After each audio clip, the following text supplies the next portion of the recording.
Man, I really wanted this to be such an upbeat episode.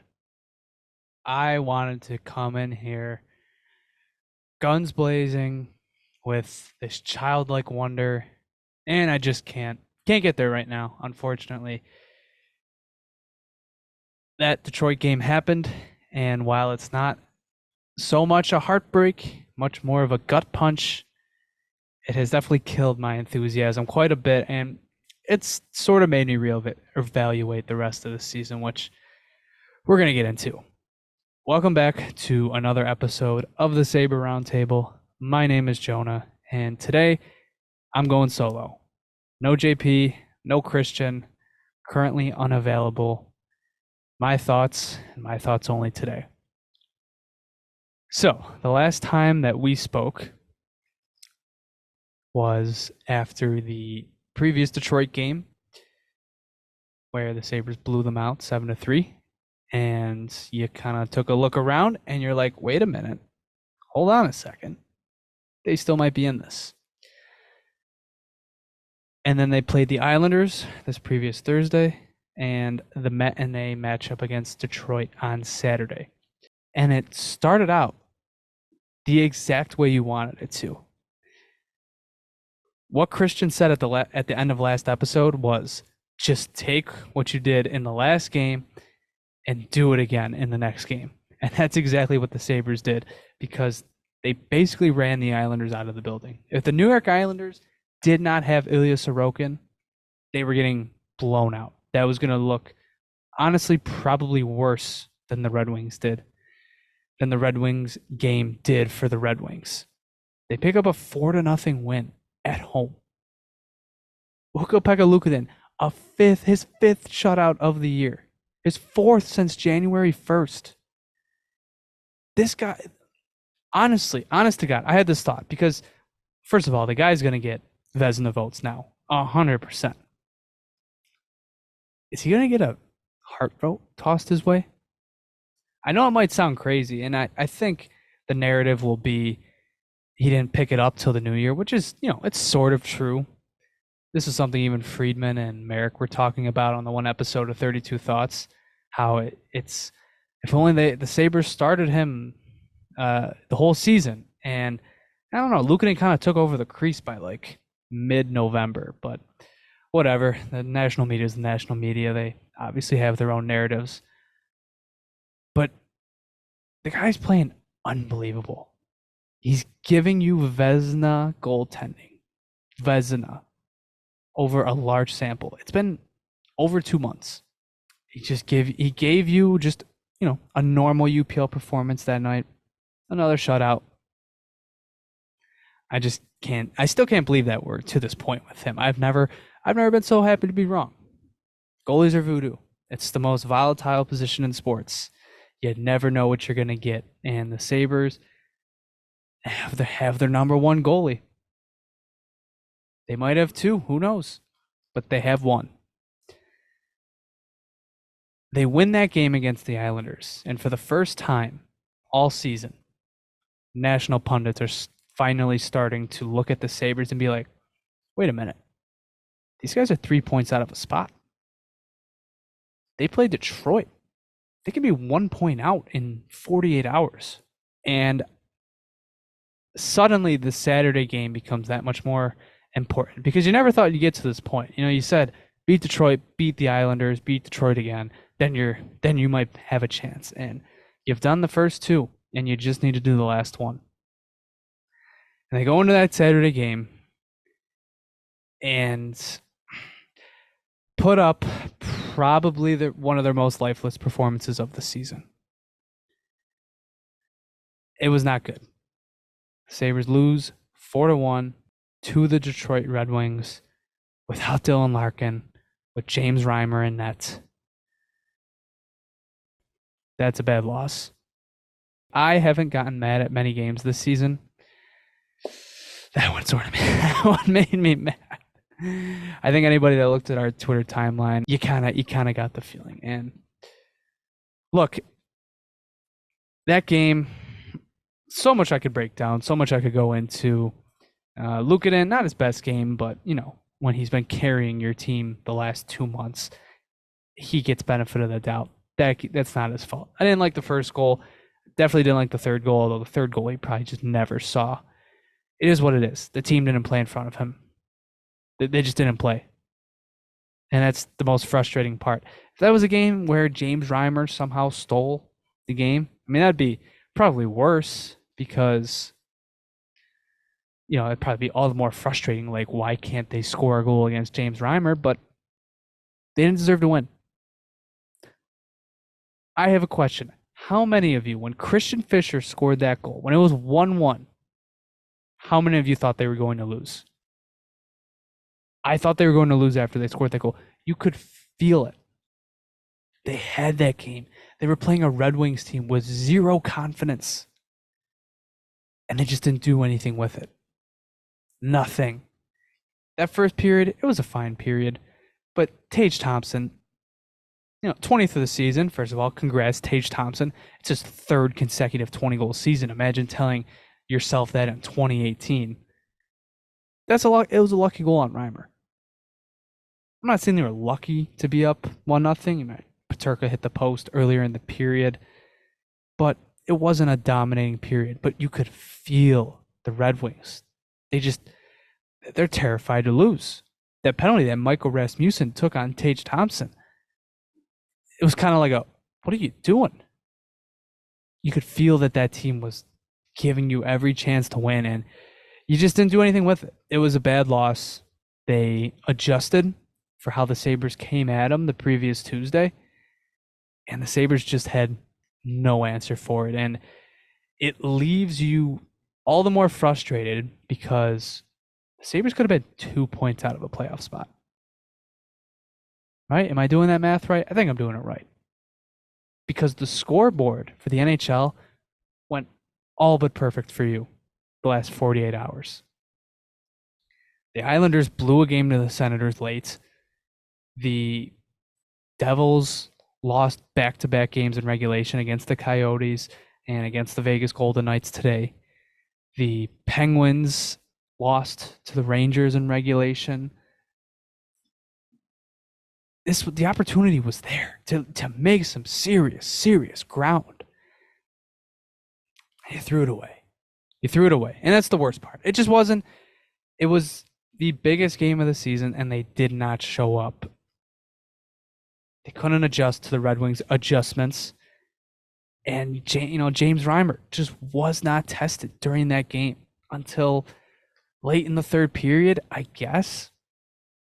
Even then, I really, really hated when the Sabres when the narrative late last season was, they're just playing well because there's no pressure on them. Because, they had some big high pressure wins last year. I think back to the game against Carolina at home, the win in MSG. I think it kind of applies to this season, sort of, right? Because, the Islanders game and the previous Red Wings game, both must wins. And they won those going away. But, this Detroit game was different. And how do I know it's different? Because my nerves could feel it. I was nervous for that game. I wasn't nervous for the previous two. And it felt like, I can only imagine. There's no way. I know Alex Tuck said during one of the post-game interviews he doesn't pay attention to that stuff. There's guys on that roster that pay attention to the standings. They knew the magnitude of that game. They were probably nervous, just as nervous as any of us fans were. And I think it kind of showed. That team, that Sabres team that we saw on Saturday just didn't have the killer instincts. And it's frustrating because they shouldn't be here again, right? They got that experience last year. They were in this same exact spot numerous times last year. And it just fell flat. And there's a few reasons for it. Don Granato has a real problem with adapting to teams in-game. Chad DeDominicis has a great analogy for this. The Sabres have a fastball. They don't have a curveball. They don't have a changeup. They don't have a plan B. And that fastball can work to perfection, as we saw these last two games. It can work. There's too much talent on this team for it not to work. But when teams adjust, like the Red Wings adjusted, they don't know what to do. Or they just don't have another plan on what to do. And I think we've acknowledged that by now. Like, Granato has a real problem of being outcoached a lot of the time in terms of just, he doesn't like, a team will throw something at them and he'll figure it out a game later. But then when they adjust again, he kind of just throws his hands up and is like, well, we'll just try to keep jamming this square peg into a circle hole. It just doesn't, it doesn't work well. Another reason that doesn't work is I think I'm going to take that analogy and I'm sort of going to go on with it, because in my sort of post game, I guess you could call them rants. Like I said, my emotional state not very good after that game. That Tage Thompson tweet, I just want to say, for the record, I worded that absolutely horribly. In the moment, fresh off that game, I can just read off you can just read the tweet, or I'll just restate it. Tage Thompson in the last 2 months has 1 goal at even strength. 1 goal in 2 months. Now, I could have had that read. You see how my voice was kind of monotone there, kind of low, just kind of like he's just not performing well. Well, I put that last sentence in all caps. I kind of reflected my emotional state. I wasn't very happy.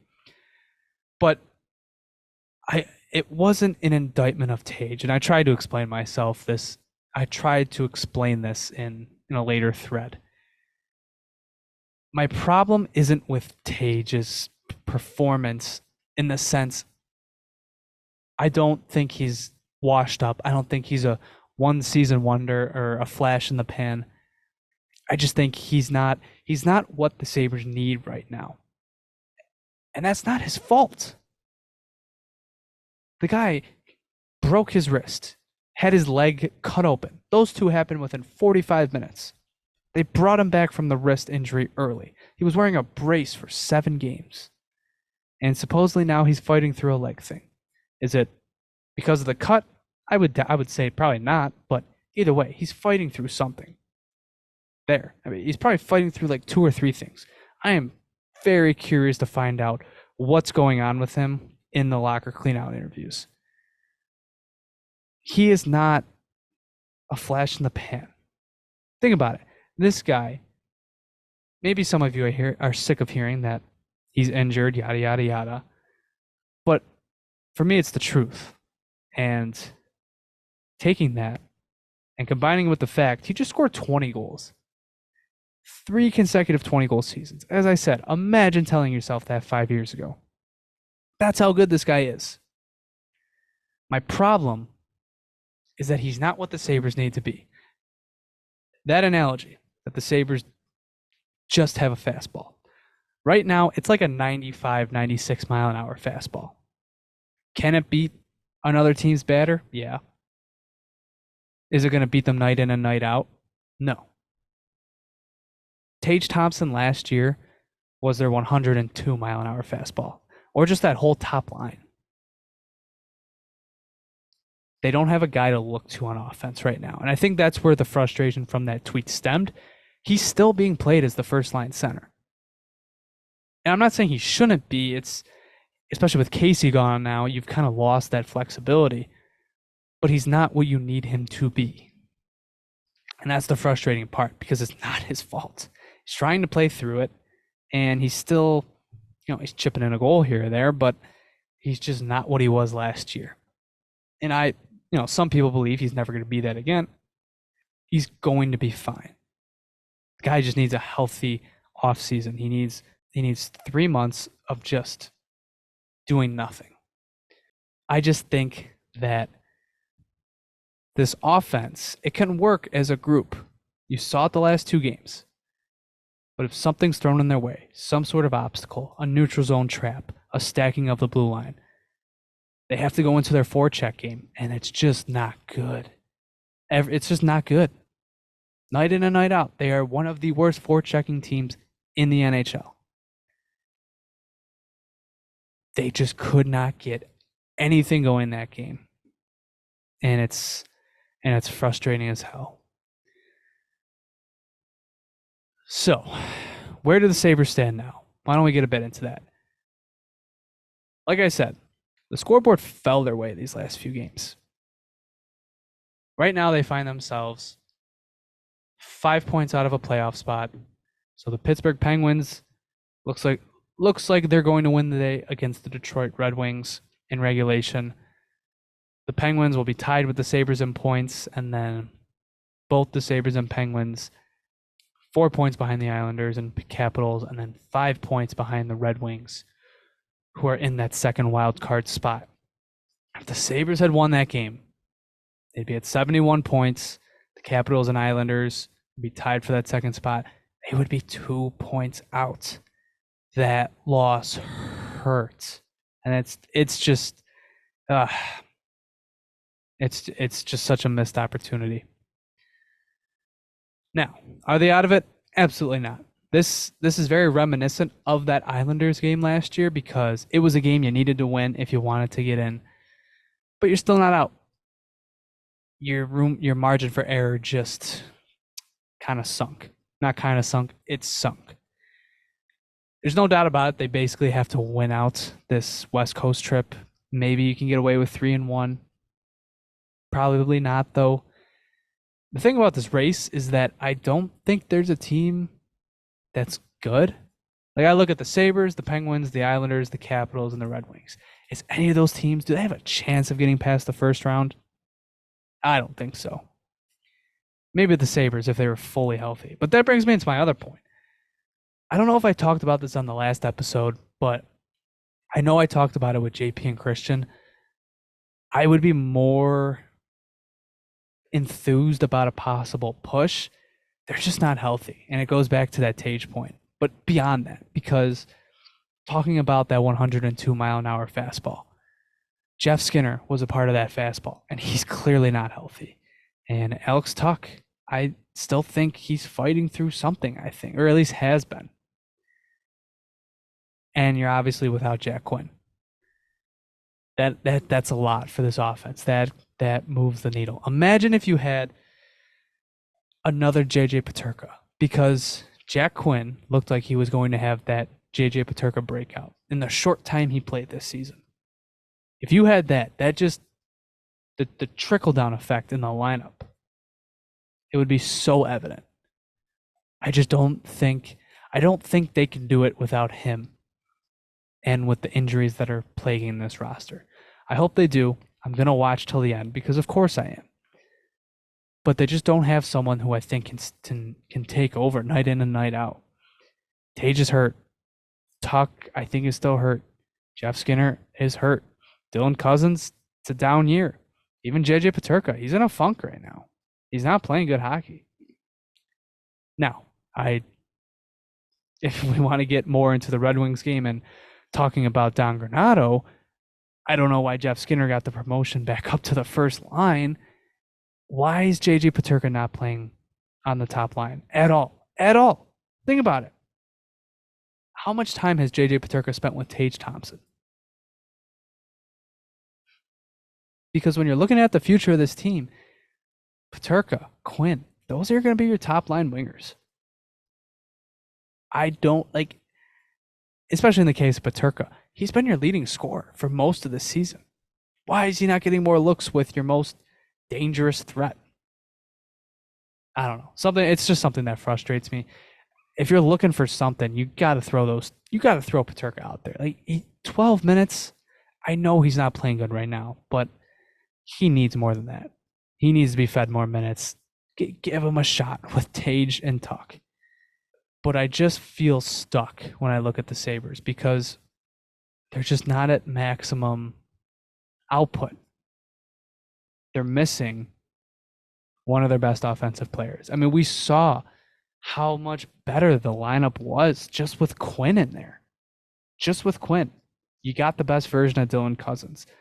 You got the kid line back, which is a legitimate scoring line. Unfortunately, and look, this is something I probably wouldn't have said 24 hours ago because it would have been heat of the moment and it would have been much angrier. I think that this group they just need an off season. I think you just have to wait, and I hope they make a push. I'll say it again. I hope they do it. I just don't see them doing it because they just don't have that. They don't have that horse on offense right now. Someone who can just someone that's just unstoppable that the team just cannot beat. It has to be a full team effort for the Sabres to win, and they have to fall back on Luukkonen inevitably. Gonna keep watching. I'm probably gonna keep getting angry if they lose, especially if they lose to friggin' Seattle Monday night. But I think that's where I'm at least tonight. That's how I'm feeling tonight. I would bet the house that Tage Thompson has a huge bounce back season next year. Same with Dylan Cousins. Maybe not the house, but like I think he's fine. Even this down season, it doesn't bother me with him. There's just something about it. Like Tage has looked sort of lost, if that makes sense. He's trying. I think Tage is just trying to figure himself out with the limitations he has, and it's like he's stuck between play styles because you look at the raw numbers, he's playing well defensively. That's the thing. He's given them good results defensively. It's going to be interesting to see if he can merge those two play styles and become the perfect version of Tage. If he can give you his production from 2 years ago, around 40 goals, point per game, and combine that with the defensive impacts this season, that's a scary Tage Thompson, I think. In the case of Dylan Cousins, though, he just looks like he's trying to do the same stuff, and it's just not as effective this year. That's how it feels. He doesn't look lost out there. He just looks ineffective, which I guess that worries me less. That's just where I'm at. The only player I am really worried about is Jeff Skinner because I think injuries are playing a factor, but I also think that could just be a timing thing where he's also hitting the age curve at the same time. I don't know. That's just where I'm at. Unfortunately, I just think you have to be patient. Like I said, if they pull this off, hey, they pull this off. And if anything, that should make you more excited for next year because they won't even be at full power. They need this off season. This group I think this group just needs to collect themselves and just hope to return to form. Now, like I said, we're going to get into the Don Granato conversation all summer, most likely. I don't know how this season ends because if they make a push, if they finish with like 85, 86, 87 points, the chances that he stays pretty high. I think this West trip is really going to determine where Granato goes because this is their last chance. If they don't do well, they're done. If they go 1-3, it's just not going to do it. Teams are going to keep moving up. Even with a race as mediocre as this one is, teams are going to win. If this trip goes bad, I think that will be reflective of how they view him. Because to kind of go back to the conversation about playing with no pressure, if they lose this trip big and then kind of end the season well, I would really hope that we could kind of see through the facade and be like, hey, like you had your chance to play well during this stretch. I've voiced my we've voiced our opinion on Granato. I'd rather see a new voice in there. I would. I just would. But I'm not on the extreme fire him. He stinks. He can't do anything. I just think he has limitations. And I think we're seeing that for 2 consecutive seasons, especially in these big games. They just can't break through. They can't break through the big ones.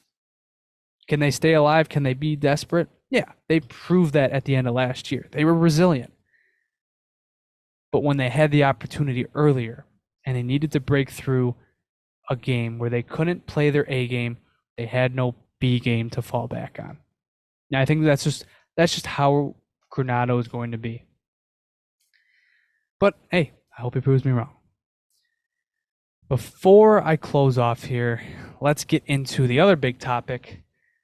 Devin Levi is back up with the Sabres. So, in my opinion, this is not going to be a very long stint. It's very obvious. He's going to play either tomorrow against Seattle or Tuesday against Vancouver. I don't think Eric Comrie is going to play. Well, he might play another game for the Sabres, but if he does, they'll be out of the race by that point. They don't trust this guy. And I think this recall is very telling when it comes to that. Now, look, I love Eric Comrie. I really do. I think all the guys in the room love Eric Comrie. They don't trust him. The organization doesn't trust him to win him a game that they need to win. And honestly, I respect the decision. Maybe you don't even agree with it, but I respect it in the sense many people have said for far too long that Granado and Adams are not willing to make the hard choices. And this is a hard choice because you could have just given the game. You could have given the game to Comrie. But no, they're like, no, we're going to call up the red hot 21-year-old or 22-year-old who's playing lights out in the AHL. And that's going to be our guy that we're going to rely on for this game. I respect it. This is a must-win game. You have to play your best option in goal. Luukkonen needs to rest at some point. He's not – look, they have this back-to-back against Vancouver and Seattle, and then they've got the back-to-back against Toronto and New Jersey. There's a chance Luukkonen plays those games against Toronto and New Jersey because those are both in Buffalo. But he needed a rest. He needs at least some sort of rest in this stretch because as long as they're in it, he's just going to keep playing every game. But I respect bringing Levi as the goalie to play in those games. We'll see how it goes. We'll see who they choose for him to play against. I think, wasn't the Seattle game in Buffalo his last start? So it'd be interesting if they played him against Seattle again. I wouldn't. I would give Luukkonen the start against Seattle. Just get, I guess, quote unquote, guarantee a win. If it's a back-to-back, chances are, the general odds are that you're going to lose one of those games. At least go and get one. Beat Seattle, have Luukkonen in that, and then give Levi the Canucks. So, 5 points. 5 points out of a spot right now. They're not done, but they're losing daylight. And it's very reminiscent of last year. They need to get red hot. There's no way that this was going to be done without an extended winning streak. 3 games is not going to do it. 4 games is not going to do it. 5 games probably will not do it. It needs to be a 6, 7, 8 game win streak or like a 9, 10 game point streak. They just have to go on a run. And I think, as I previously mentioned, it's just the injuries. I just don't think they can't play their best hockey without their best players playing their best hockey. Luukkonen can only do so much, and I wouldn't be surprised if he sort of starts to falter, just in a sense. Like, it's just an insane 2-month stretch that it's almost unrepeatable. So if he starts to give them less stellar performances, it's not going to be surprising, and they're going to need guys to step up. And I just don't know if they have the guns to do it right now. But I hope they do. I hope that they find a way. I hope they pull off this miracle. I hope they have a good West Coast trip and we can come and talk some more excited hockey. It was fun to have the vibes back for a good 48, 72 hours, you know? Felt like the vibes train was back for the first time in quite some time. But alas, 5 points out of a playoff spot. It shows it doesn't take much. It does not take much. In any case, I think that's going to do it for this episode. I think I've talked enough. It's kind of hard. It's hard. Christian, JP, maybe you guys think they're annoying as I do, but I still need them, They're glue guys. They got to be part of this podcast.